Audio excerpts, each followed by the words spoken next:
What's app نے جلد نیا فیچر متعارف کرانے کی تیاریاں کر لیں۔ اب صارفین واٹس ایپ پر موصول ہونے والی ویڈیوز اور تصاویر کو صرف ایک ہی بار دیکھ سکیں گے۔ اگر آپ واٹس ایپ پر پیغامات کی بھرمار اور موبائل فون کی کم ہوتی سپیس سے پریشان ہیں تو بس تھوڑا انتظار کر لیں۔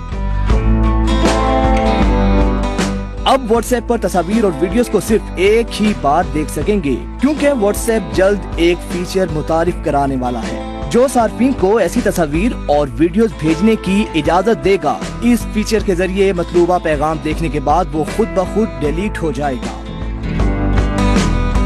فیچر کو انیبل کرنے کے بعد آپ کا بھیجا گیا پیغام صرف ایک ہی بار کھل سکے گا۔ البتہ صارف کو پیغام کے ڈیلیٹ ہونے سے قبل اسکرین شاٹ لینے کا موقع ضرور ملے گا۔ رپورٹ کے مطابق واٹس ایپ کے اس فیچر کے تحت صارفین موبائل سپیس کی بچت بھی کر سکیں گے۔